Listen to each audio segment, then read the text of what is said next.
George पंचम की लाट की नाक को पुनः लगाने के लिए मूर्तिकार ने क्या क्या प्रयास किए। ठीक है, इसका उत्तर होगा कि जॉर्ज पंचम की लाट की नाक को पुनः लगाने के लिए मूर्तिकार ने अनेक प्रयास किए। उसने सबसे पहले उस पत्थर को खोजने का प्रयास किया जिससे वह मूर्ति बनी थी। इसके लिए पहले उसने सरकारी फाइलें ढूंढवाई, फिर भारत के सभी पहाड़ों पत्थरों की खानों का दौरा किया, फिर भारत के सभी महापुरुषों की मूर्तियों का निरीक्षण करने के लिए पूरे देश का दौरा किया। अंत में जीवित व्यक्ति की नाक काटकर जॉर्ज पंचम की मूर्ति पर लगा दी गई। अब अगला क्वेश्चन है, नाक मान सम्मान प्रतिष्ठा का परिचायक है। ये बात पूरी व्यंग्य रचना में किस तरह उभर कर आई है। इसका आंसर होगा कि इस पाठ में नाक मान सम्मान और प्रतिष्ठा का परिचायक है। जॉर्ज पंचम भारत पर विदेशी शासन के प्रतीक हैं। उनकी कटी हुई नाक उनके अपमान की प्रतीक है।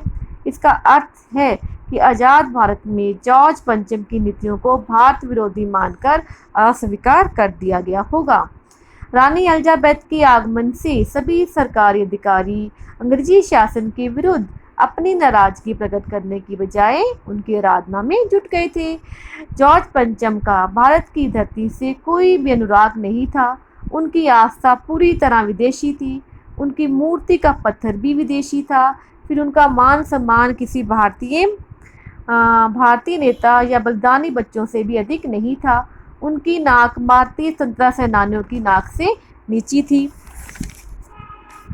ठीक है, और इसके बावजूद सरकारी अधिकारी जो है उसकी नाक को बचाने में लगे रहे। लाखों करोड़ों रुपया बर्बाद कर दिया, यहाँ तक कि अंत में किसी जीवित बच्चे व्यक्ति की नाक काटकर जॉर्ज पंचम की नाक पर बिठा दी गई। ये बात पूरी जनता के आत्मसम्मान पर चोट है। ठीक है, अब अगला प्रश्न है कि जॉर्ज पंचम की नाक पर किसी भारतीय नेता यहाँ तक कि भारतीय बच्चे की नाक फिट ना होने की बात से लेखक किस बात की ओर संकेत करना चाहता है। इसका उत्तर होगा कि जॉर्ज पंचम की नाक सभी भारतीय नेताओं और बलिदानी बच्चों से छोटी थी। ये बताना लेखक का लक्ष्य था। भारत में आज़ादी के लिए लड़ने वाले बलिदानी बच्चों का मान सम्मान जॉर्ज पंचम से कहीं अधिक था। महात्मा गांधी, नेहरू, सुभाष पटेल आदि नेता तो निश्चित रूप से जॉर्ज पंचम से कहीं अधिक सम्मानीय थे। ये बताना ही क्या है लेखक का उद्देश्य है। अब अगला प्रश्न है, अखबारों में जिंदा नाक लगाने की खबर को किस तरह प्रस्तुत किया गया। ठीक है, तो इसका आंसर होगा कि अखबारों ने जॉर्ज पंचम की नाक की जगह जिंदा नाक लगाने की खबर को बड़ी कुशलता से छिपा लिया। उन्होंने बस इतना ही छापा कि नाक का मसला हल हो चुका है। राजपथ पर इंडिया गेट के पास वाली जॉर्ज पंचम की लाट के नाक लग रही है।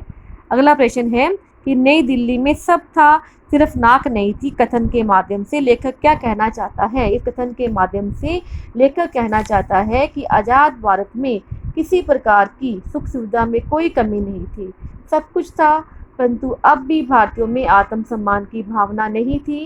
यदि जॉर्ज पंचम उन्हें गुलाम बनाकर उनके आत्मसम्मान को ठेस पहुंचाई थी तो उसे गलत ठहराने की हिम्मत नहीं थी।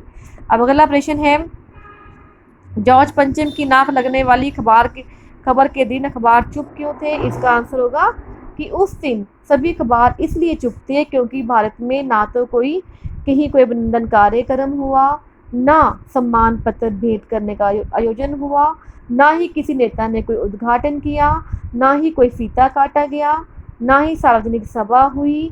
इसलिए अखबारों को चुप रहना पड़ा। यहाँ तक कि हवाई अड्डे या स्टेशन पर स्वागत समारोह भी नहीं हुआ।